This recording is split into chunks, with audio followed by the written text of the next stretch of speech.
Muchísimas gracias por venir, es un honor. El año pasado no pudiste venir con alguna excusa peregrina, estabas derrocando casi a un gobierno entero, no tú solo, pero gracias por aceptarnos de nuevo esta... Y gracias por insistir en la invitación. Un placer. Porque después del primer incumplimiento se supone que uno queda sancionado y no puede... No, lo hubiéramos hecho por lo menos mientras duraras en el cargo.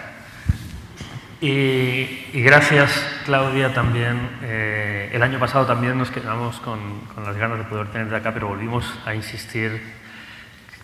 Claudia Paz, exfiscal general de Guatemala, no solo eso, luchadora por los derechos humanos durante mucho tiempo en Guatemala y incómoda, sobre todo este último año, para el Gobierno de México como parte del grupo de especialistas interdisciplinarios que ha investigado el caso de la desaparición de los 43 normalistas en Ayotzinapa. Gracias, Claudia, por estar acá. Gracias a ustedes por la invitación.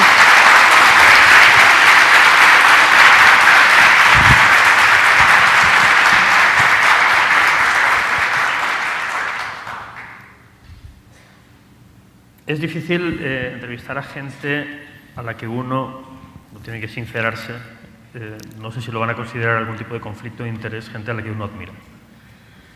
Pero tengo la ventaja de que creo que buena parte del público también admira su trabajo, el de ambos. Pero quiero empezar preguntándoles cómo lo miden ustedes, porque al fin y al cabo, para empezar, empiezo diciendo que temo que vaya a pasar del tú al usted constantemente, me pasa a menudo. Tengo la impresión de que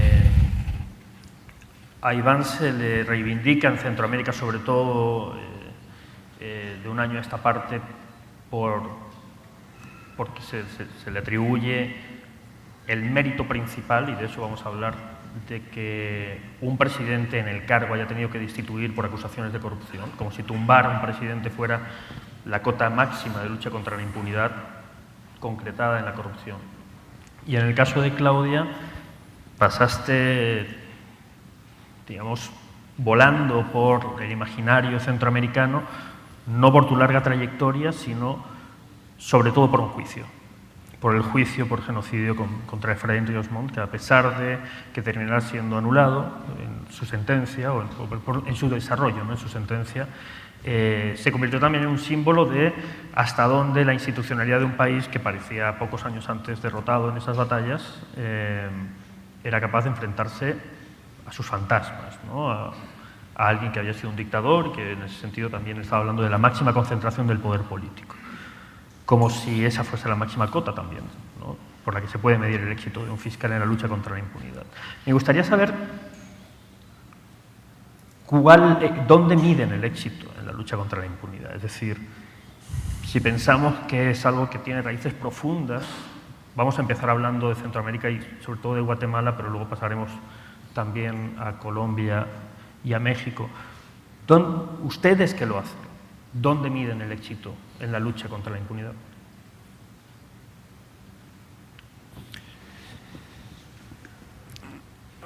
Complicado planteado así como ¿dónde se mide el éxito? Yo creo que hay una situación siempre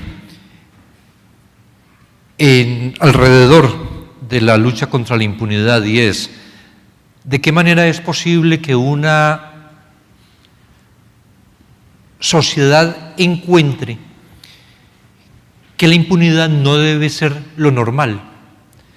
¿De qué manera es posible que la sociedad reaccione frente a lo que, contradictoriamente, ha sido una normalidad? Cuando se piensa en el tema de la corrupción, y en esto específicamente que mencionaba el hecho de un presidente, y se dejara ese como si fuera realmente un éxito, yo creo que pensar de esa manera, por el contrario, afecta la real lucha contra la impunidad, porque es que estamos siempre mucho más en desarrollo de estructuras que actúan, y en la realidad nuestra de América Latina, estructuras que cooptan el Estado. y que desde el beneficio particular que para estos integrantes de las estructuras significa, también en el apoderamiento del Estado hay un gran perjuicio para la sociedad en su conjunto. Entonces, identificar con un hecho particular y mucho más, con una persona en particular, podría desviar la real dirección, el real contenido que debe tener la lucha contra la impunidad, mucho más estructural, esa impunidad mucho más enraizada. Se confunde en muchas ocasiones como si retirar a una persona de un determinado escenario significara modificar todo el escenario. Y entonces se puede llegar a considerar que ese éxito es el éxito, pero todos los actores continúan trabajando mientras mucha gente está mirando solo a ese actor retirado del escenario. Esa es una gran dificultad en todo este manejo. En ese sentido, la principal labor de la CICIG, la voy a simplificar mucho, pero lo digo porque se ha hablado mucho, sobre todo, por lo menos en El Salvador, en el resto de Centroamérica, de la CICIG. De hecho, en Honduras se está hablando de comisiones y de generar una nueva institucionalidad para luchar contra la corrupción. Pero en realidad el mandato de la CICIG está relacionado sobre todo con estructuras de poder paralelo. ¿Es así? Sí, el mandato de la CICIG está de acuerdo como se había concebido desde el Acuerdo Global de Derechos Humanos. El compromiso del Estado en erradicar e impedir que volvieran a surgir los cuerpos ilegales y aparatos clandestinos de seguridad. Y así está contenido en el acuerdo firmado por el Gobierno de Guatemala con Naciones Unidas. La función de la CICIG es esencialmente contribuir con el Ministerio Público en la identificación, desarticulación, persecución y garantías de no repetición de los cuerpos ilegales y aparatos clandestinos de seguridad. Lo que ocurre es que en nuestro criterio esos SIACs no son cuerpos pétreos que no evolucionen en el tiempo y no se puede seguir examinando una estructura al estilo de los años anteriores, porque es en lo que se identifica mucho el término SIACs, como todos estos cuerpos clandestinos que permiten la represión de la disidencia, naturalmente la represión ilegal de la disidencia.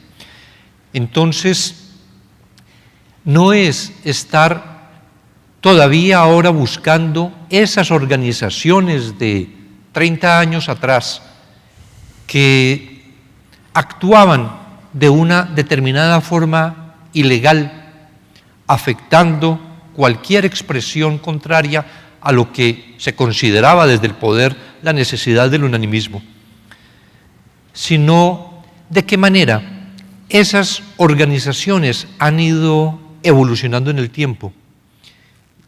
Yo creo que entender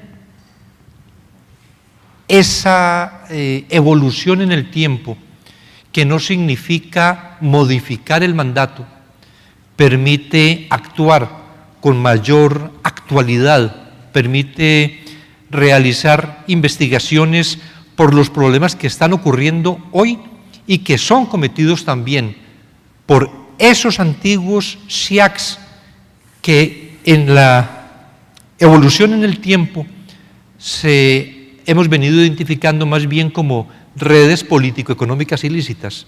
Y el asunto no es un problema conceptual puramente, porque cuando variamos ese concepto, o digamos más bien actualizamos ese concepto de SIACs, entonces permite que la lucha contra la corrupción puede ser también una lucha contra esos poderes paralelos que tradicionalmente han estado operando en el país. De esa manera, lo pudimos observar, por ejemplo, en el caso de la línea. Se identificó a un mando medio de la estructura externa, conocido como Teniente Jerez, a finales de los años 90, que hacía parte de la red de contrabando conocida como la Red Moreno, que realmente Moreno es un partícipe, pero creo finalmente un chivo expiatorio, que impidió que llegara a las estructuras altas, algunas con relaciones o pertenecientes a sectores militares, y cómo esto de 20 años atrás, un personaje aparece repetido acá. Con eso nosotros entendimos que probablemente estábamos acertando en que desarticular estas estructuras es contribuir, estas estructuras que se están evidenciando en temas de corrupción, es contribuir a la desarticulación de esos cuerpos ilegales que en el pasado realizaron estas acciones determinadas, pero que en el presente, además de la posibilidad de seguir realizando esas acciones, están, podríamos decir, como diversificando en su actuar, con un claro aprovechamiento particular, una clara ansias de apropiación, de enriquecimiento, pero que no está desvinculado tampoco del poder, ni siquiera de la pretensión de mantener el control de un Estado o de una sociedad. En ese sentido, Claudia, ¿qué significó para ti, retomando un poco lo que planteaba, ¿no?, esa idea de la cota máxima, ¿no?, el juicio contra Ríos Montt? ¿Y crees que Guatemala dimensionó y entendió el juicio contra Ríos Montt? ¿O qué parte de Guatemala? Porque no sé si tú lo vinculas con esto que está comentando Iván. Es decir, al fin y al cabo hablas de estructuras de poder que reprimían desde hace 30 años, que luego van mutando. Ríos Montt, ¿tú lo vinculas de alguna manera? No me refiero al caso, sino a esta lógica de impunidad en Guatemala. No, sin duda la posibilidad de juzgar en el país a un ex jefe de Estado por un cargo como es el cargo por genocidio fue algo muy importante en la historia del país. Creo que para nosotros como fiscales en su momento fue la posibilidad de saldar una deuda histórica que se tenía con las víctimas. Por supuesto, no fue un proceso que se hizo de la noche a la mañana, fue un esfuerzo sobre todo de los sobrevivientes del genocidio durante muchos años, de organizaciones de derechos humanos, organizaciones de víctimas, que se fue construyendo el caso. Fue un caso muy, muy sólido, más de 100 testigos, más de 40 peritos, documentos militares, y yo creo que la sentencia también fue una sentencia histórica.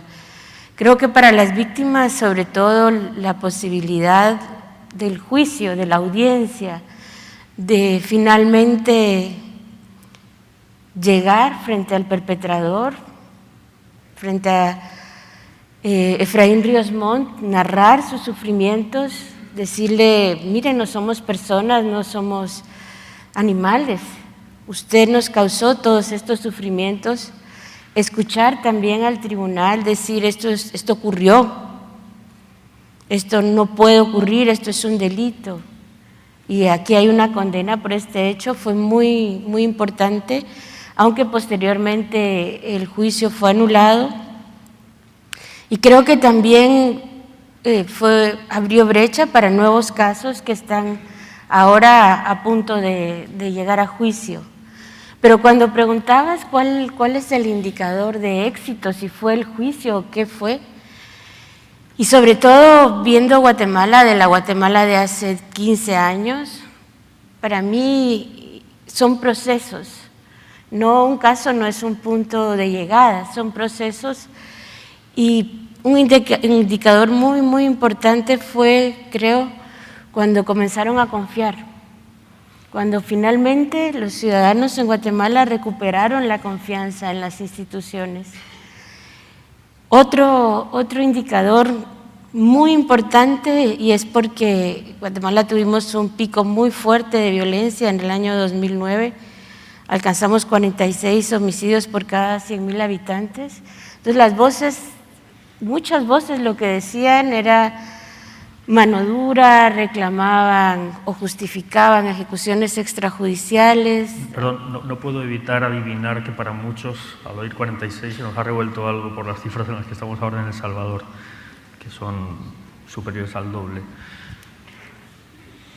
Pero, perdona, lo que sentí una vibración en el público. Era un momento muy duro y justificaban los linchamientos. Cuando pudimos comenzar a resolver los homicidios de una forma muy coordinada con la policía entonces, de una forma rápida, pero sobre todo de una forma respetuosa de los derechos humanos, creo que se dio otro paso. Claro que si medimos aquello que ocurrió con lo que ocurrió en el año 2015, pues vemos que es un proceso que faltaba aún avanzar en la lucha contra la impunidad, y seguramente vemos ahora los casos y pensamos, falta. Son procesos, pero sí hay este tipo de indicadores que nos permiten decir vamos en la senda correcta. Ahora, yo percibo que en la opinión pública, lo del Salvador, un país muy polarizado, pero yo creo que en Guatemala era un poco similar, o por lo menos en una parte de la población, en el año 2013, durante el juicio, la idea de que juzgar casos del pasado en realidad era algo desvinculado de los problemas presentes. La idea de que hay que priorizar la lucha contra la corrupción, etcétera, etcétera, etcétera, y que estos procesos tienen una carga ideológica mayor y que en realidad son como dos caminos paralelos. Es decir, ¿sientes que es la misma ciudadanía la que reivindica una lucha y la que reivindica la otra? Es decir, la gente, por ejemplo, que apoyaba y exigía justicia en el caso de genocidio es la misma que se lanzó luego a la calle en Guatemala para pedir que fueran a la cárcel, que fueran a juicio los corruptos. Yo no puedo desvincular los dos, son parte de un mismo proceso. Y aunque estuviéramos hablando de casos que se habían ocurrido durante la guerra, de graves violaciones a los derechos humanos, el juicio lo que abrió fue lo que devolvió fue ciudadanía. Aquellos a quienes se les había negado la justicia, la Corte Suprema les abrió las puertas.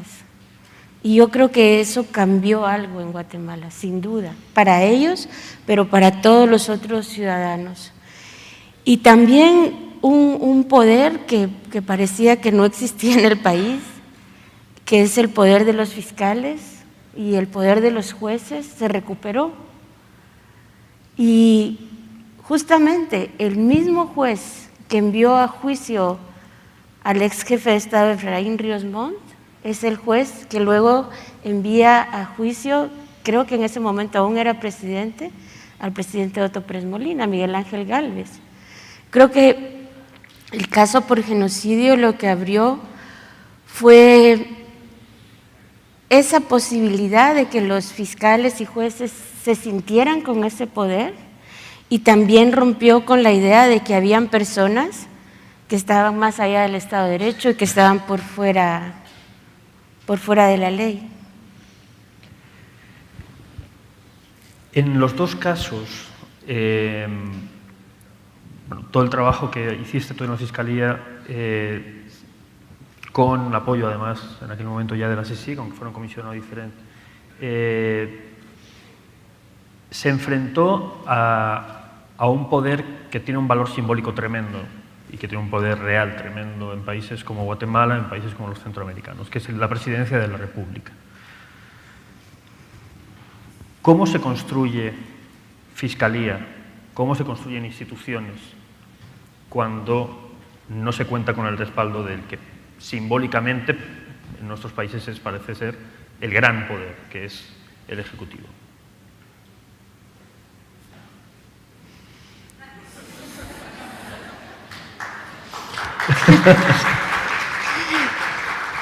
Yo creo que es un poco insistir en la idea de que son procesos. A mí me gusta pensar que, por supuesto, y Carlos Castresana lo decía, el primer comisionado de la CICIG, decía, a mí denme un juez que sea honesto, necesito un fiscal que sea honesto. Y lo sabía, pero no los veíamos. O ellos tampoco se atrevían a ejercer sus cargos con la fuerza con la que lo están ejerciendo ahora. Y yo tiendo a pensar, pero esa sí es una pregunta para usted, comisionado, que ese Ministerio Público y ese organismo judicial, esa policía que encontró Castresana, ya era muy distinta a la que usted encontró en el 2013 cuando llegó al país. Ya era un Ministerio Público más robusto, los jueces de mayor riesgo pues ya habían ejercido en mayor forma su independencia, la ciudadanía ya era una ciudadanía que sabía que la justicia podía funcionar. Sí, Claudia, pero no has respondido. Es decir, ¿cómo navegas en el mundo de la política? Porque al fin y al cabo estamos hablando de política frente al poder del Ejecutivo. ¿En qué te apoyaste tú, por ejemplo? Porque no es solo la CICIG. Es decir, la CICIG no llegó con una varita mágica y construyó una fiscalía, construyó un proceso de cambio en instituciones.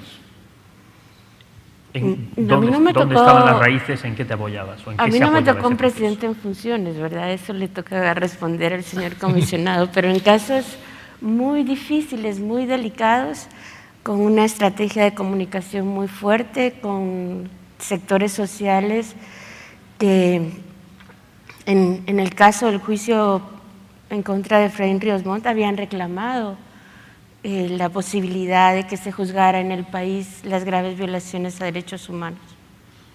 Y que venían trabajando desde hacía tiempo. Y las primeras querellas por genocidio se presentaron en el año 2000, 2001, sí, efectivamente.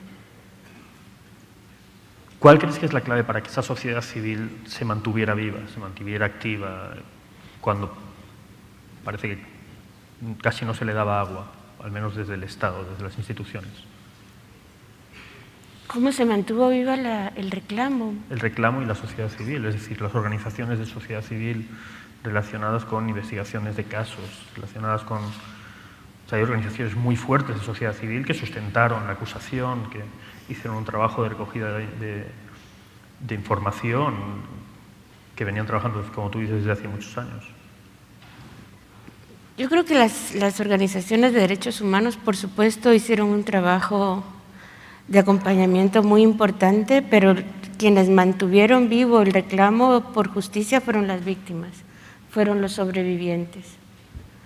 Y un reclamo absolutamente legítimo. Una demanda que no terminó, son desde el 80 hasta el 2013, son más de 20 años en que finalmente tuvieron la posibilidad de acceder a la justicia. Y fueron también muy importantes, procesos muy importantes anteriores. La Comisión de Esclarecimiento Histórico pues dio verdad, la posibilidad de hacer exhumaciones, también permitió avanzar sobre el derecho a saber en cuanto a las personas desaparecidas. Fue la evidencia científica que luego se presentó en el juicio, pero fueron las víctimas las que no renunciaron en su reclamo de justicia y las organizaciones les acompañaron. La CICIG tuvo un papel clave, según tú, para ti, es decir, más allá de que parece que la CICIG que está recogiendo mayores halagos es la que le ha tocado ahora dirigir a Iván Velázquez. La CICIG, ¿qué papel crees que jugó? ¿Dónde estaba como pieza dentro de ese proceso? Por genocidio. De ese caso, pero también de esa etapa para ti. Pues jugó un papel clave, porque la primera etapa, si lo pusiéramos como en etapas de fortalecimiento institucional, la primera etapa fue justamente encontrar esos fiscales y jueces. Y hubo procesos de elección de Corte Suprema, procesos de elección de salas, procesos de elección de Fiscalía, hubo cambios en el Ministerio de Gobernación, por lo menos 4 ministros fueron procesados, al menos 3 de ellos por la CICIG, y eso permitió un cambio en las autoridades, una nueva elección de Corte Suprema, de magistrados de sala, una nueva Cámara Penal, un nuevo presidente en la Cámara Penal, la elección truncada del fiscal anterior y el hecho de que a mi nombramiento. Entonces, CICIG fue la que abrió toda esa posibilidad de que aquellas personas que tenían un mayor compromiso con la justicia pudieran ejercer estos puestos, altos cargos, y tuvieran la voluntad política para el cambio. Yo creo que sí hay que insistir en esto planteado por Claudia. Todo esto son procesos. Hay circunstancias concretas en momentos específicos que permiten una mayor evidencia de un resultado, pero que no pudo haberse dado si no hubiera un antecedente en ese proceso de construcción de la realidad de hoy, y que es todavía un proceso. Lo que está diciendo es que una CICIG o una CICI, lo que sea, en sí misma no transforma una sociedad. No, porque es que yo creo que hay que pensar en todos los elementos que permiten una adecuada lucha contra la impunidad. En esto, como ha sido el proceso de Guatemala, un ministerio público en el pasado con mucho compromiso, muy permeado por la corrupción y por el crimen organizado. Y llega un momento todavía planteándose así del Ministerio Público, en el que por los reclamos de la sociedad, por las circunstancias particulares de Guatemala en un momento determinado, se crea la CICIG. Se examina la realidad en ese momento con el primer comisionado y encuentra que una necesidad inaplazable para poder actuar como se pretendía en la lucha contra la impunidad era encontrar esos funcionarios del Ministerio Público en los que se pudiera confiar, sobre todo con tantas prevenciones, con tantos señalamientos y con tantas realidades también en esa vinculación con corrupción.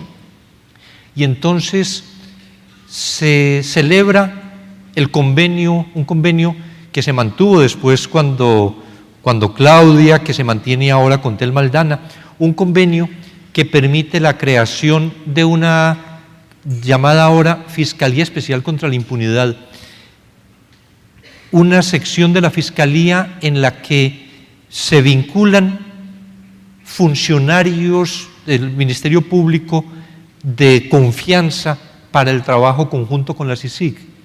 Y aún en un momento en el que, por lo que he conocido, eran todavía tiempos adversos de mucha preocupación, en lo que no conozco la historia, pero me han contado que de un fiscal Velázquez Zárate, que podría ser como el inicio también de un principio de transformación.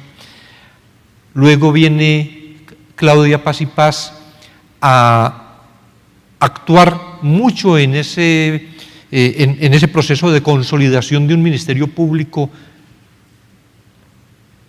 más creíble, digámoslo así, más honesto, más comprometido con la función, más comprometido con la justicia, y va sentando las bases en el ministerio, o va continuando sentando esas bases en el Ministerio Público.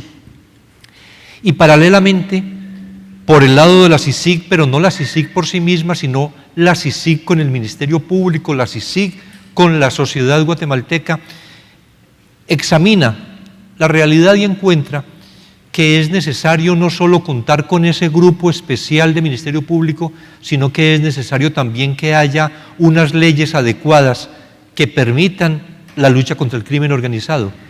Iván, antes de que se me pase lo dejemos atrás, ¿qué papel tiene la sociedad guatemalteca? Es decir, las manifestaciones en la plaza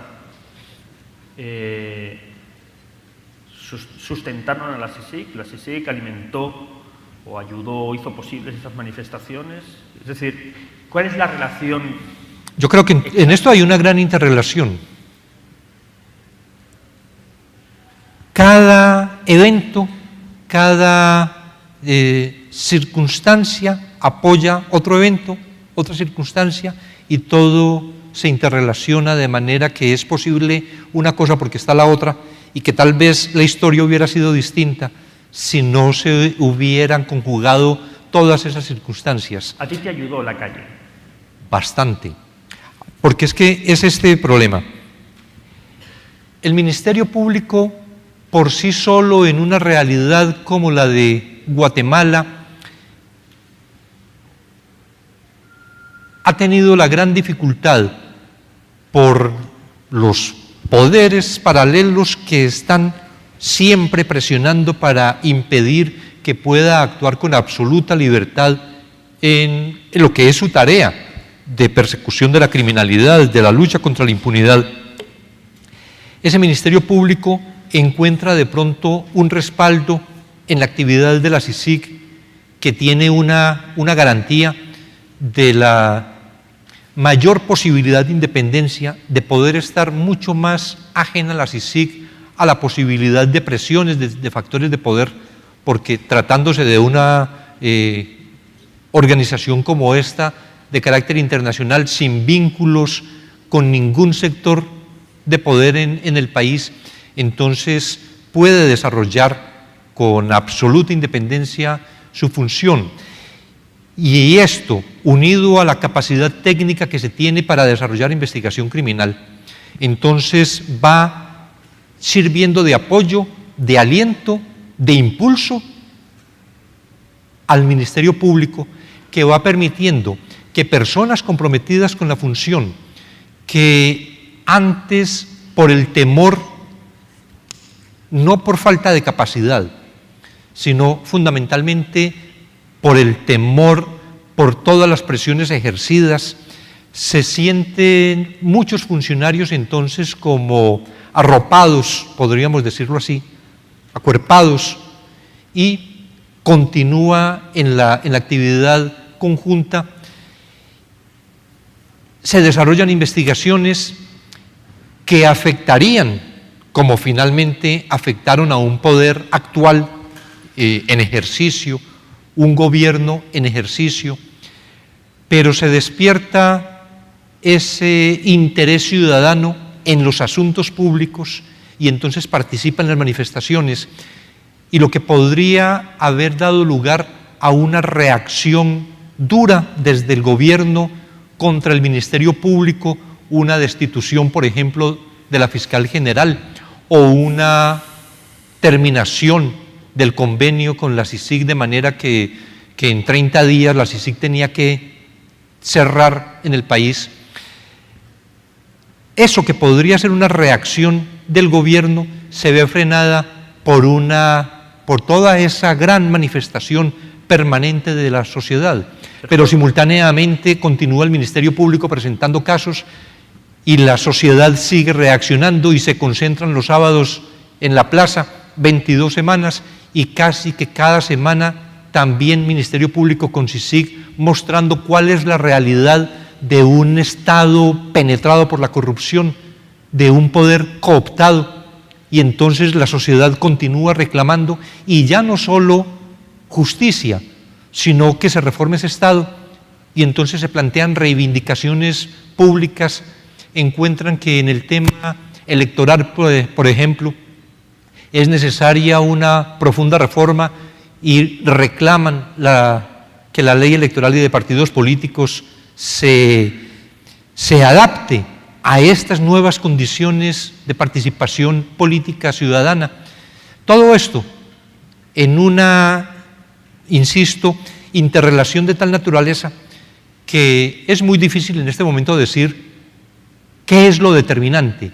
Cada cosa contribuyó con otra cosa y todos en conjunto En algún momento, en una entrevista que diste al Faro, el año pasado creo recordar, decías que la CICIG había salido una especie como de blindaje para la Fiscalía en cierta etapa. Lo que dices suena a que las manifestaciones en la calle sirvieron también en cierto momento como de blindaje para la CICIG. Claro. Podríamos decir, para todo este proceso de lucha contra la impunidad. Y ahí, naturalmente, también la CICIG. Yo reivindico permanentemente la importancia de la participación ciudadana como se dio en Guatemala durante todo este 2015 a partir del 25 de abril, que fue la primera gran manifestación. Ahora, si hablamos de blindajes, no puedo dejar de preguntar por ese blindaje invisible del que se habla siempre en nuestros países, que es la Embajada de Estados Unidos. ¿Qué papel jugó o no jugó, Claudia, la Embajada de Estados Unidos durante tu mandato y en los momentos más críticos de tu trabajo? Yo creo que en Guatemala tendríamos que hablar de qué papel ha jugado la comunidad internacional. Quizás volver antes de que la CICIG se hubiera creado, el esfuerzo de sociedad civil, de organizaciones de sociedad civil, de derechos humanos, en alianza con la comunidad internacional, porque aquí los países europeos jugaron un rol muy importante. Que nunca responden. Ya voy a llegar. Y que esa alianza la que permitió que en un momento de crisis finalmente el Estado de Guatemala solicitara apoyo a Naciones Unidas.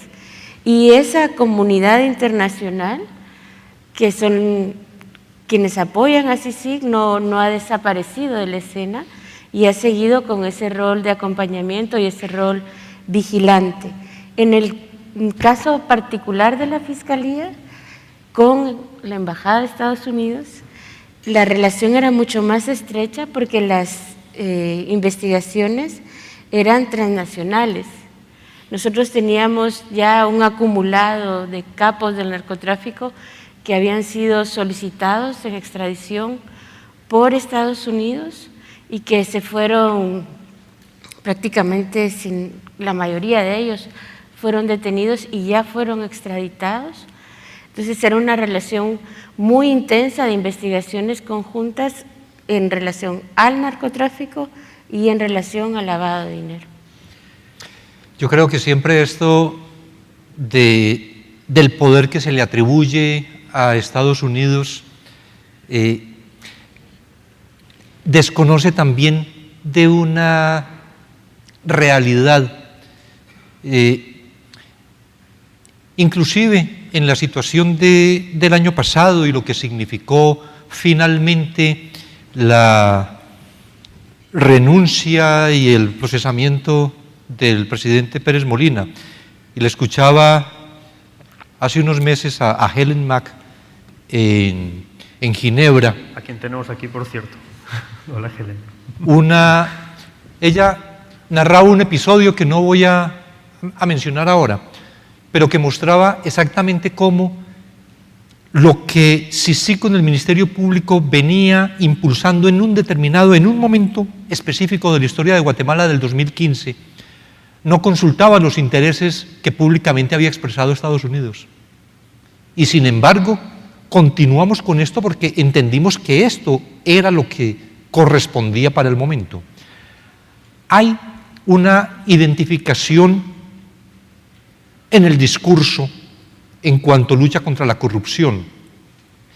Eso no significa que ese poder, que naturalmente no se puede desconocer en América Latina, que tiene Estados Unidos, haya sido el motor del proceso, o como lo plantea ahora el expresidente Pérez Molina, que cuando Estados Unidos decidió que él no continuaba, entonces le dice al comisionado de la CICIG que tiene influencia sobre la fiscal general y que por eso fue que resultó todo lo que resultó. Sí hubo unos momentos casi de escenificación en los que parecía que Estados Unidos en un momento determinado, la embajada, estaba más porque Otto Pérez Molina terminara su mandato, o daba esa impresión, o así se leía, y en un momento determinado parece ser que alguien soltó las manos. Y no obstante que así se leía, no voy a decir que sea o no sea porque no voy a hacer afirmaciones de esa clase, pero así se leía. No obstante eso, casi cada semana CICIG y Ministerio Público seguían presentando los casos. Y entonces se decía, pero ¿y la inestabilidad? Y estamos en el año electoral, ¿y qué va a ocurrir con las elecciones del 6 de septiembre? ¿Y se debe profundizar o es mejor dar el compás de espera? Que es además uno de los impedimentos que tradicionalmente en América Latina hemos tenido. Nunca es el momento. Tenemos que esperar el siguiente, porque es que ahora puede ocurrir esto, entonces esperemos que pase. Pero cuando pase eso siempre habrá algo más. Yo creo que cuando hay una voluntad, una decisión, no solo de instituciones, sino también de la sociedad, como se expresó desde el 25 de abril en Guatemala, era necesario continuar con ese impulso, con toda esa energía institucional y social para llegar a la construcción de lo que se viene construyendo, porque es también algo que creo que es necesario aclarar. Guatemala todavía no ha atravesado la línea del no retorno. ¿Cómo saberlo? Es decir, ¿cómo saber cuándo Guatemala no necesitará una CICIG? No necesita una CICIG. ¿Cuándo te despedimos? Pero no tiene que ver una cosa con la otra, de la línea del no retorno, porque lo que quiero, ya voy a responder la pregunta, pero lo que quiero significar con lo del no retorno es que por mayores éxitos que se hayan obtenido en la lucha contra la impunidad en el país, todavía es posible que este proceso se revierta. Podríamos decir, todavía no se han desarticulado las grandes estructuras que han tenido cooptado el Estado de Guatemala. Entonces, es indispensable continuar, profundizar esta lucha que se viene adelantando contra la impunidad, de manera que se pueda cruzar esa línea. ¿Hasta cuándo debe haber CICIG? Cuando el presidente Pérez Molina no quería prorrogar la CICIG en el 2015, entonces trasladó a la instancia coordinadora para la modernización de la justicia, una instancia en Guatemala que integran la Corte Suprema de Justicia, la Fiscalía General, el Instituto de la Defensa Pública Penal, para citar solo tres. Le pide que haga la evaluación de la CICIG para definir si la CICIG debe o no continuar. Estaban en ese proceso cuando ocurrió lo de abril y de una vez la instancia entonces opinó que la CICIG debía continuar y el presidente anunció la prórroga y efectivamente se hizo la prórroga. Pero en todo ese proceso de evaluación, lo que planteábamos, y yo particularmente, internamente, desde luego, planteaba, es que no había que evaluar tanto la CICIG como la fortaleza o debilidad institucional. ¿Cómo es el Ministerio Público en Guatemala? ¿Cómo son sus jueces y magistrados? Esencialmente esos dos temas. Están en el nivel de garantizar ese avance irreversible. Entonces, revisamos otro aspecto. ¿Cuál es el grado de independencia de los jueces y magistrados, particularmente de los magistrados? En un país en el que no hay carrera judicial sino para jueces de primera instancia. Entonces, ¿cómo es necesario que se logre fortalecer institucionalmente el organismo judicial mediante la ampliación de la carrera judicial, por lo menos hasta los magistrados de sala, pero idealmente hasta la Corte Suprema de Justicia? Digo entonces, el tema no es tanto evaluar hasta cuándo se requiere la CICIG, sino de qué manera se va avanzando en el fortalecimiento institucional que haga innecesaria la CICIG. Pero es evaluar lo que va a seguir de manera permanente en el país. La posibilidad ahora con la ampliación de la CICIG por un periodo adicional, no obstante que no ha concluido que ya fue solicitada por el presidente en Naciones Unidas, de manera que ya CICIG está hasta septiembre del 2019, va a permitir hacer esa evaluación para un plan de fortalecimiento institucional, pero en concreto, porque es que hay otras muchas circunstancias. Por ejemplo, el Ministerio Público en Guatemala no tiene presencia territorial sino en el 10% de los municipios del país. ¿Cómo puede un país que pretenda luchar contra la impunidad no tener fiscalía en el 90% de sus municipios? Y eso significa, además, la debilidad también del organismo judicial. Guatemala tiene la mitad del promedio latinoamericano de jueces por 100.000 habitantes, mientras llega en el promedio latinoamericano casi a 12, en Guatemala está en 6,5. ¿Cómo es posible afrontar realmente la lucha contra la impunidad con unas instituciones de justicia tan débiles? Entonces pensamos que si hacemos una evaluación concreta de la actualidad, de la debilidad actual del sistema de justicia,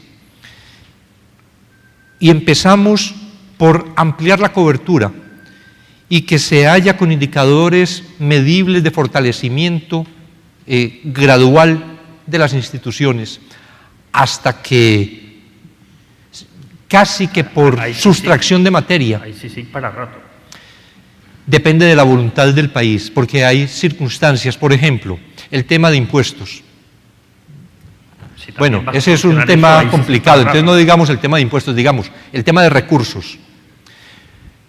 Crear fiscalías en 306 municipios que faltan significa millones de quetzales, y esos millones de quetzales los tiene que buscar el Estado de algún lugar. Se necesitan recursos. ¿Estás de acuerdo en que ahí sí para rato? Te quiero preguntar, Claudia, no se me olvida que has hablado de que las grandes estructuras todavía están ahí. Luego te voy a preguntar cuáles son, así que voy preparándote una respuesta diplomática. Estaba hablando, Iván, de cómo el proceso tenía que apoyarse en personas, pero también luego cambia a las personas. Y yo no puedo dejar de pensar, no sé si la cambió, no la conozco tanto, pero en la expectativa que había ante tu sucesora, Thelma Aldana, y cómo se ha convertido en una figura, parece que íntimamente unida, ¿no?, a la de Iván en ese proceso en estos últimos años, ¿no?, cuando desde la misma sociedad civil que te respaldaba y organizaciones de defensa de los derechos humanos había un nivel alto de escepticismo sobre la figura de Thelma. ¿A ti te sorprendió el papel que ha jugado Thelma Aldana en estos últimos años, ahora que ya no eres fiscal? Porque la última vez que te pregunté esto, tú ya no eras fiscal, pero hacía solo 2 horas que no eras fiscal y todavía hablabas como fiscal. Luego contaré una anécdota sobre ese día. Yo creo que lo que asistimos en Guatemala es, por una vez, y eso sí es muy importante, a la continuidad de políticas de transformación en el Ministerio Público. El comisionado lo mencionaba hace un momento. Quien inició los cambios fue el fiscal Amílcar Velázquez Zárate. Hubo un tiempo donde hubo un interinato largo, pero todas sus apuestas, digamos, o les dimos seguimiento nosotros o las profundizamos, y creo que eso ocurrió ahora con la actual fiscal general, con Thelma Aldana, que no fue vamos a empezar de cero, todo lo que se hizo no sirvió, vamos a cambiar a todas las personas. Al contrario, la gran mayoría de fiscales continuaron en sus puestos, la gran mayoría de políticas o se mejoraron, se profundizaron, y sobre todo es claro el trabajo que ha tenido en coordinación con CICIG, que ha llevado a casos históricos en Guatemala de corrupción, pero no solo casos de corrupción, los casos más grandes, el caso más grande de desaparición forzada de América Latina, me atrevería a decir, se presentó el año 2015, que es el caso 2016, que es el caso Creonpaz. El 6 de enero. Que venía en investigación desde la Fiscalía cuando estaba Claudia de fiscal y que continúa con la Fiscalía de Tel Maldana y con algo que es también muy importante destacar, sin nada de participación de la CICIG, una construcción absoluta del Ministerio Público con Claudia Paz y Paz y luego en la continuidad con Tel Maldana, y así fue presentado el 6 de enero cuando se capturaron los 12 o 13 oficiales por el tema de Creonpaz. Y esta ola tiene una expresión más curiosa todavía, porque gana la elección el actual presidente y más allá de la caricatura que se ha hecho de su llegada a la presidencia, lo cierto es que estábamos comentando antes que algunos de tus colaboradores en la Fiscalía ahora están en el Viceministerio de Gobernación, en la Superintendencia de Administración Tributaria. Es decir, bueno, esta mañana has estado con Solórzano Fopa avalando su trabajo. Él era uno de los fiscales más cercanos al grupo de fiscales jóvenes que estaba trabajando contigo en la Fiscalía. ¿Eso también era esperable? O sea, ¿era esperable que Jimmy Morales incorporara a gente de la Fiscalía de Claudia Paz y de Tel Maldana, claro, pero a gente de la Fiscalía a su gobierno? O sea, ¿cómo lo interpretas? ¿Qué pasó ahí? Eran fiscales de carrera, ¿verdad? No llegaron con Claudia Paz ni con Amílcar Velázquez, son fiscales de carrera. Eso significa que muy jóvenes se examinaron para obtener sus puestos de fiscales y ahí fueron ascendiendo. Y como fueron fiscales con Amílcar, trabajaron conmigo, trabajaron con la actual fiscal general. Y yo creo que fue un acierto de parte del presidente Morales escoger a aquellas personas que podrían seguir trabajando y dando resultados en un tema tan sensible como es la seguridad, de la mano del Ministerio Público y de la mano de CICIG. Hubiera sido, creo yo, un salto al vacío si justamente hubiera buscado personas que no le dieran continuidad a lo que se había hecho bien. Y que pudieran chocar con la CICIG. Y que pudieran chocar con la Fiscalía y con la CICIG. Claro que por un tema que es importante en la lucha contra la impunidad, pero también es el tema tan sensible de que estábamos hablando hace un momento, de homicidios, es un tema de seguridad, que es un tema que está todos los días en la mesa. ¿Crees que fue una cuestión de presión social? ¿Una cuestión de no me puedo permitir el lujo de fallar en esto? Yo creo que me acusen de estar rompiendo el proceso. Que sí veía un riesgo en nombrar a alguien que fuera vetado por CICIG, por ejemplo, que fuera vetado por la Fiscalía, dado que había un reclamo social de avanzar y profundizar no solo en temas de corrupción, sino en redes criminales. Porque yo creo que aquí siempre es, como bien lo destaca ya 2 o 3 veces seguidas, lo dijo Claudia, aquí no es tanto el tema de corrupción, que es muy grave, que es sensible y que reúne mucho más tal vez por la indignación ciudadana, es el tema de la lucha contra la impunidad. Pero la lucha contra la impunidad supone también en el tema de los homicidios o en el tema de las extorsiones o en el tema del narcotráfico o en el tema de la corrupción. Es decir, es mucho más comprensivo hablar de la lucha contra la impunidad que simplemente la lucha contra la corrupción. En la lucha contra la impunidad está también, inclusive por los crímenes del pasado. Es omnicomprensivo la expresión, y que yo también prefiero siempre de lucha contra la impunidad, y de eso es una parte la lucha contra la corrupción. Me estaban haciendo señas por allá como muy ostentosas para que dé paso a preguntas del público. Creo que hay un micrófono, hay 2 micrófonos por ahí. Si tienen preguntas, levantan la mano y yo les voy diciendo, vamos viendo que hay espacio para 2, 3, 4 preguntas. Gabriel, tú no, que tú trabajas en El Faro. Jordi.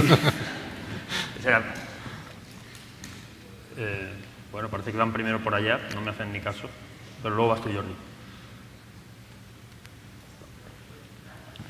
Yo también trabajo en el Faro, Carlos, pero me que dieron tú el eres micrófono. el coordinador general del foro. Pero ya que lo tengo,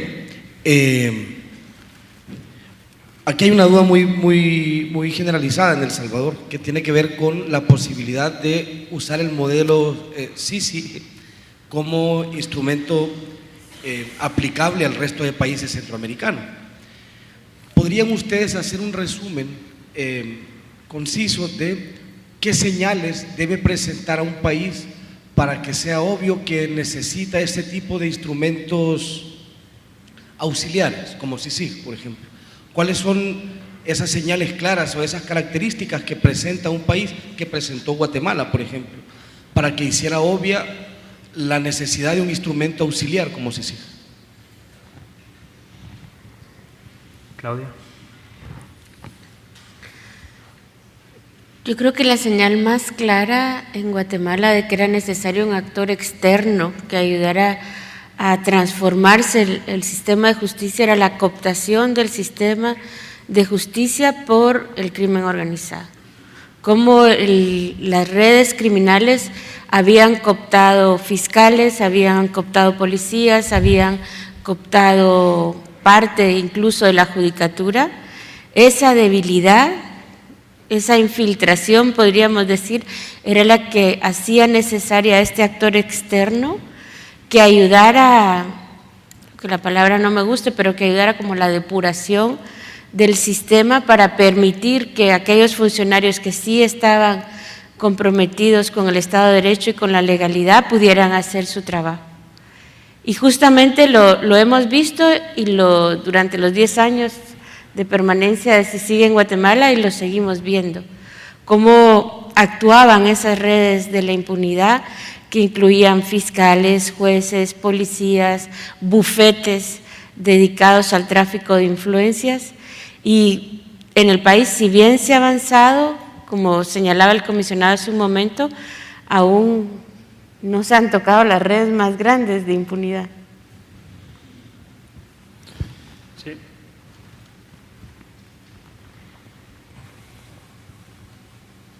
Buenas noches, Jordi Meléndez de México, y mi pregunta es la siguiente.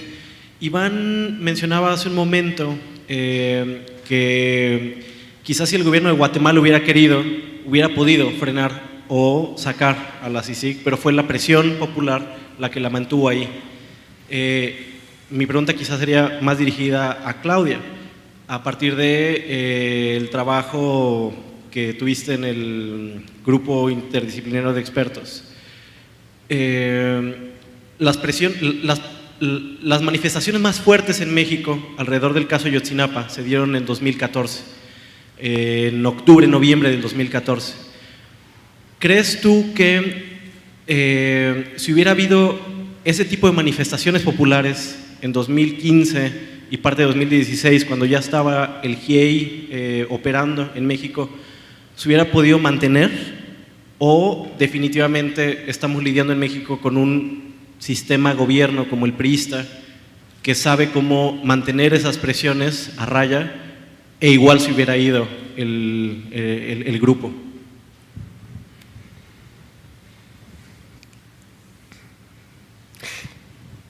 Yo creo que sin duda para nosotros como GIEI era imposible seguir trabajando en México porque no había la voluntad política necesaria para avanzar en la investigación.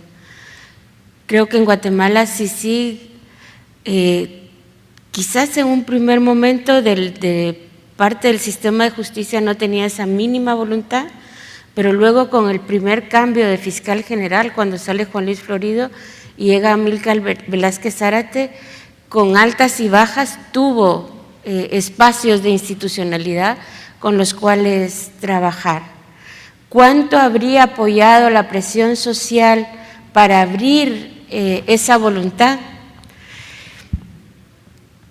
No te lo… es un poco especular, pero de lo que sí estoy convencida es que un ente externo necesitan de relaciones muy profundas y fuertes con la sociedad civil del país y también de espacios dentro de sus contrapartes oficiales con los cuales trabajar, sin los cuales no se puede hacer sobre todo si estamos hablando de investigación criminal.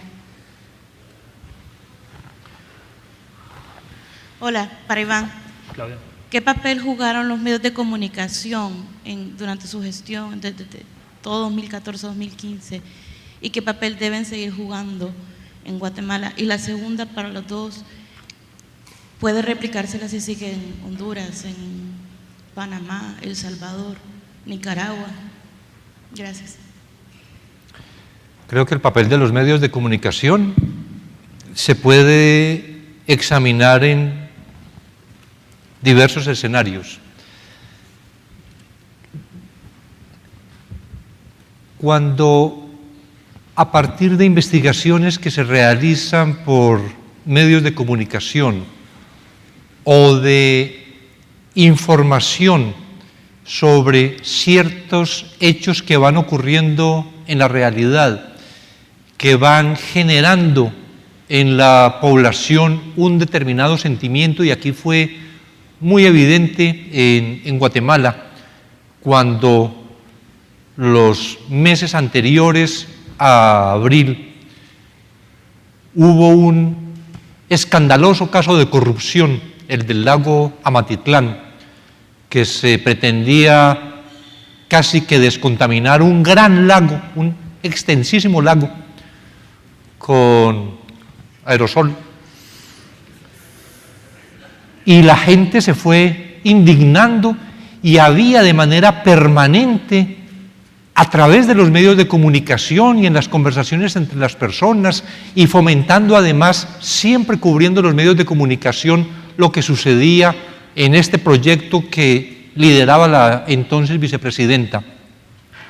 Y cuando se produce lo del 16 de abril, de presentar, que es también otro de los aspectos de las facetas que quiero mencionar, cuando se presenta el 16 de abril el resultado de la investigación de un caso que realmente es pequeño en su aspecto económico, la corrupción de esa defraudación aduanera, pero que significó finalmente la renuncia primero de la vicepresidenta, después del presidente, etcétera. Cuando se presenta ese caso de la línea y ubicamos frente a los medios de comunicación en una conferencia de prensa al secretario privado de la vicepresidenta, que ya venía además ella en esa conciencia colectiva, digamos, en ese repudio generalizado, porque se le veía muy vinculada con la corrupción a raíz de lo del agua Amatitlán. Y entonces la gente ve que está el secretario privado de la vicepresidenta en el nivel superior de la estructura criminal. Muchos no vieron al secretario privado, sino que vieron a la vicepresidenta. Y eso sirvió en la comunidad, en la sociedad, para generar de inmediato lo que luego se concretó 9 días después en la primera manifestación del 25 de abril. Decía, esta otra faceta que es muy importante, o este otro aspecto, el papel de medios de comunicación, en cuanto socializan algo que se está haciendo por parte de fundamentalmente del Ministerio Público. El Ministerio Público es el órgano de persecución penal. La CICIG es una comisión de apoyo al órgano de persecución penal.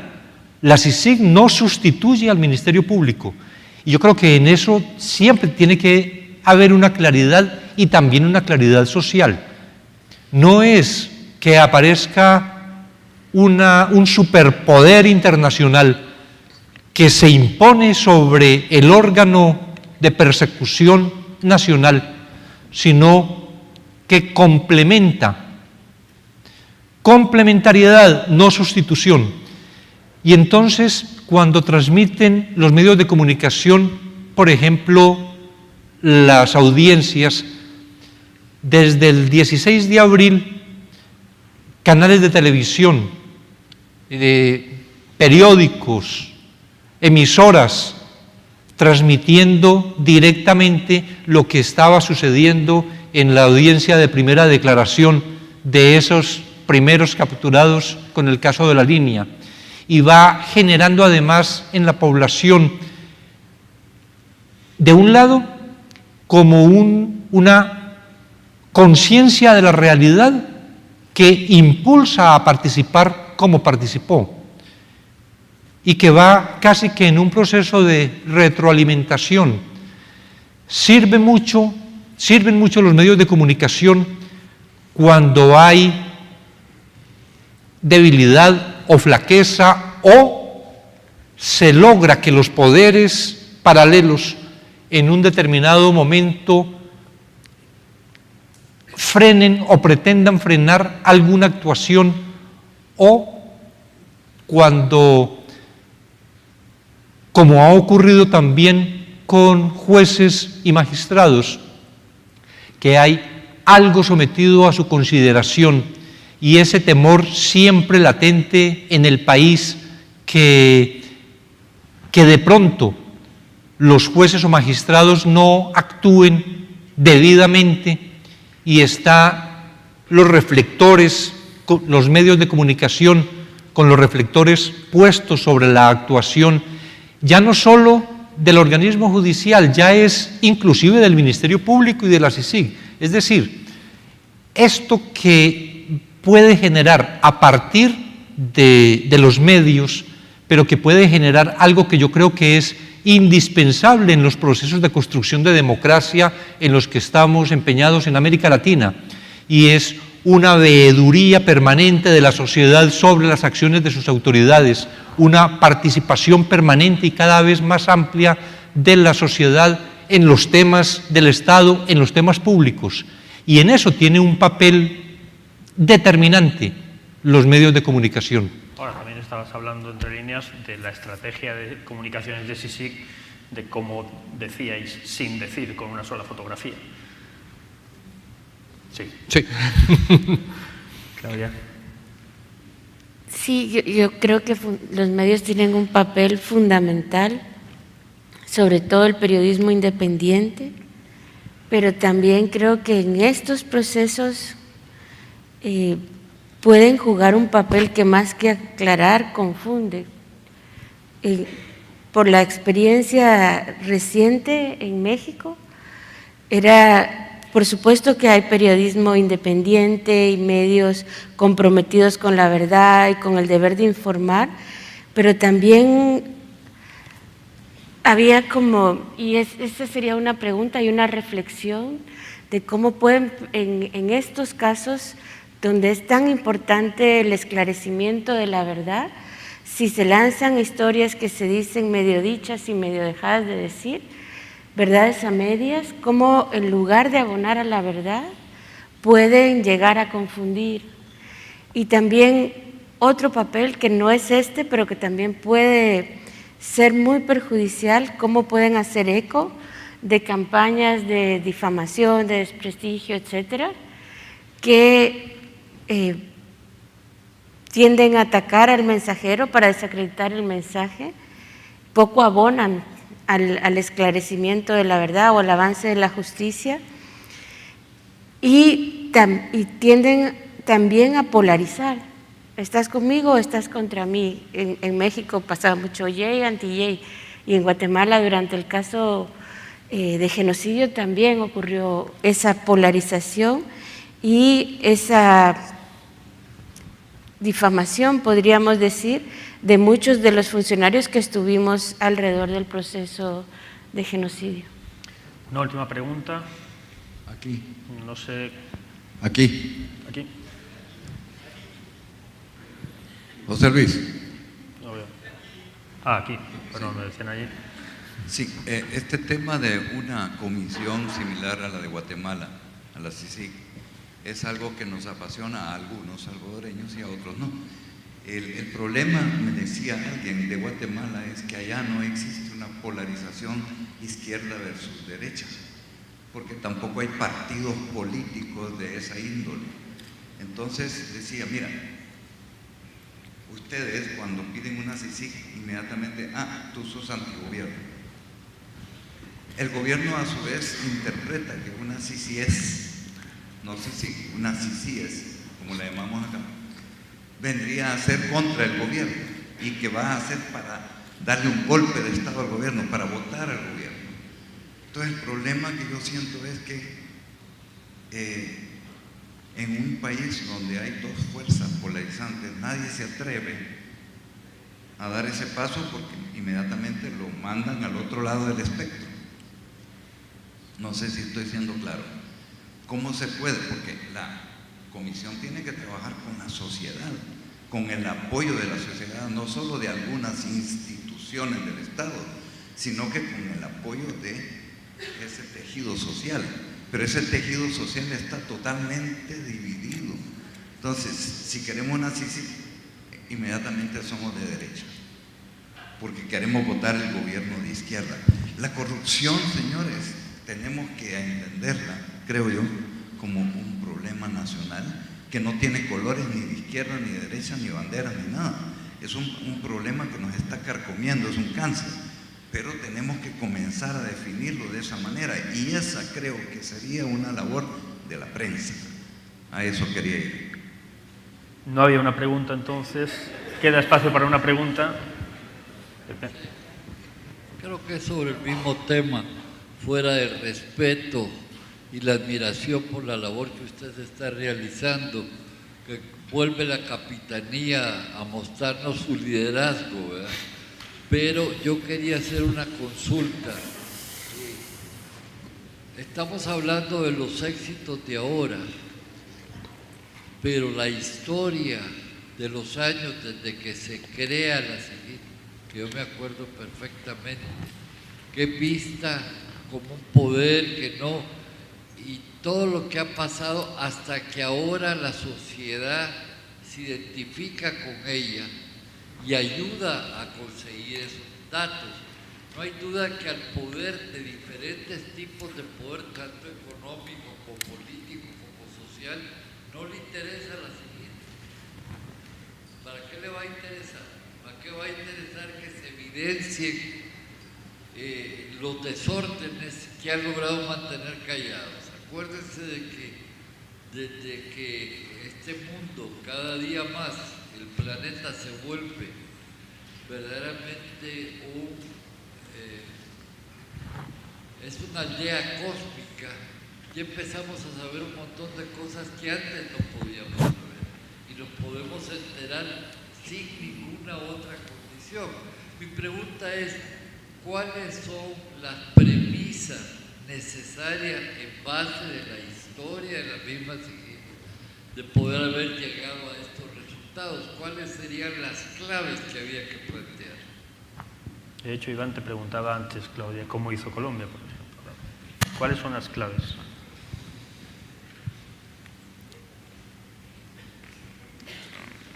Creo que de Colombia. Utiliza el ejemplo que quieras. Yo era para abrirte la posibilidad de que utilices. No, en todo el planteamiento que se acaba de hacer, hay algo que hay que reivindicar, como lo venía afirmando Claudia.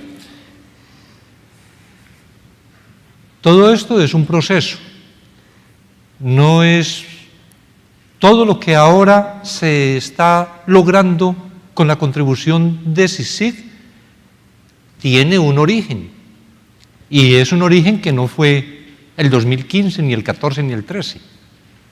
Es un origen que está desde ese acuerdo que les mencionaba de marzo del 2008, del comisionado Castresana con el fiscal Florido, que permite la creación de la unidad especial de la Fiscalía adscrita a CICIG, se llamaba entonces la UEFAC y ahora FESI.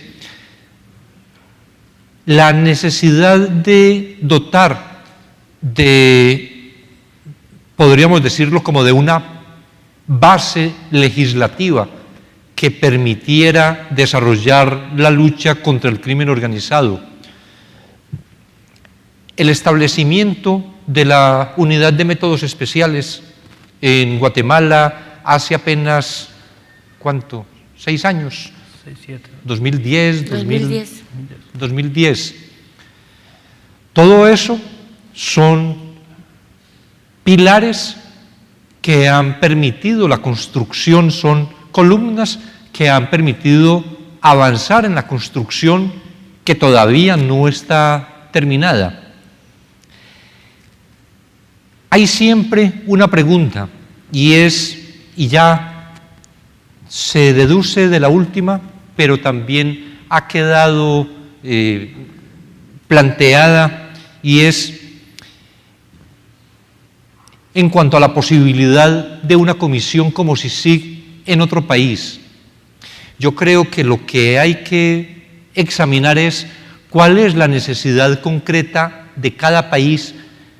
No podríamos decir que son modelos replicables como que en Colombia, donde también se ha pensado en una colaboración internacional. Por ejemplo, ahora también para la Jurisdicción Especial de Paz, la posibilidad de crear unos tribunales especiales para la paz en Colombia, con participación de la 5ª parte de magistrados extranjeros. Sobre un tribunal de 25 magistrados, 5 extranjeros, 20 nacionales. Son mecanismos que se buscan de acuerdo a la realidad específica de cada país. Yo creo que si hay una sincera voluntad de construcción de democracia, y en ese proceso de construcción de democracia, el fortalecimiento del sistema de justicia, que yo creo que es esencial en el proceso de construcción de democracia, se busca en concreto, definiendo cuál es la situación del sistema de justicia en el país, de su mayor o menor independencia, de su mayor o menor capacidad técnica, qué posibilidad hay con los recursos internos o de una contribución internacional. Bien, en un planteamiento que se hacía ahora, la corrupción no es de izquierda o de derecha, la corrupción afecta independientemente de la ideología que se tenga, así como cuando hay tantas necesidades en un país, no son necesidades de izquierda o de derecha, son las necesidades de la población. Y esto de la justicia y del fortalecimiento de la justicia, que es lo que permite consolidar estados sociales y democráticos de derecho, creo que esto tiene que, partiendo de la realidad concreta de cada país, examinar elementos. Hay una maxi que se intenta en Honduras, hay un grupo de expertos que cumplió un papel en México, hay una idea ya ni sé cómo se llama, UNASUR,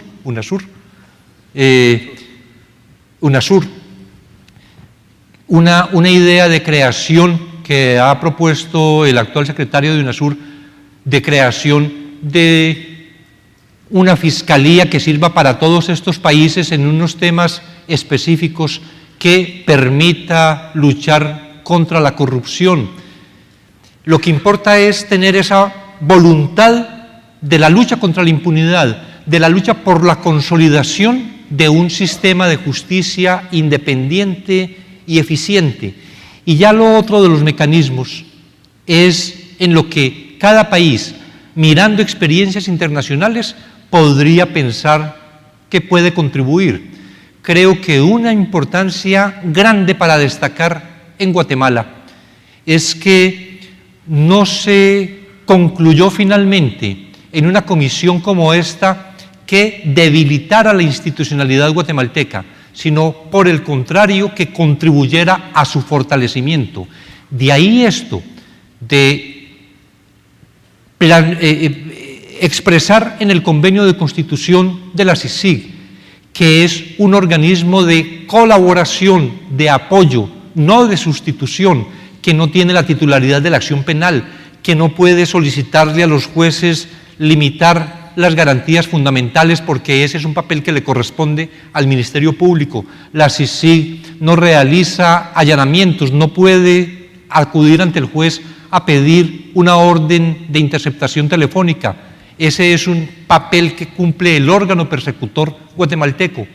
Si se miran experiencias así de cómo ha sido esta relación CICIG, Ministerio Público e institucionalidad en general en Guatemala, creo que hay muchas experiencias que, con ánimo desprevenido, solo con este propósito de construcción de democracia en América Latina, es posible que experiencias de esta naturaleza, elementos que se pueden adoptar de muchas experiencias, incluida la de la CICIG, va a permitir que en general en América Latina se pueda fortalecer a través del fortalecimiento real, pero real, del sistema de justicia, fortalecer también el Estado de Derecho. Vamos a terminar con dos preguntas que probablemente no tienen respuesta, porque son muy breves. Hablabas de las grandes estructuras de Guatemala pendientes. No espero que me digas nombres, pero ¿cuáles son esas grandes estructuras pendientes todavía de desnudar? ¿O qué las caracteriza? Tu trabajo es responder o no, el mío es preguntar. Por eso. ¿Está bien? Y la otra que me temo que tampoco tiene respuesta es, comentaba antes que la última vez que te había entrevistado, no que nos vimos, pero sí que te entrevisté, Claudia, estabas en tu despacho, que ya no era tu despacho, hacía unas horas que habías entregado la Fiscalía Tel Maldana. Todavía era imposible conseguir que hablaras como alguien que no es la fiscal general, y eso que te lo pedíamos, estábamos Carlos Ada y yo insistiéndote y no había manera. Luego creo que descubrimos por qué, porque pocas horas después te subiste a un avión y dejaste Guatemala, sin avisar, lógicamente. ¿Cuándo? Porque creo que eso sería un signo de cambio en Guatemala. ¿Cuándo vas a poder volver a Guatemala? Pronto, espero. Ojalá. Ojalá. Gracias.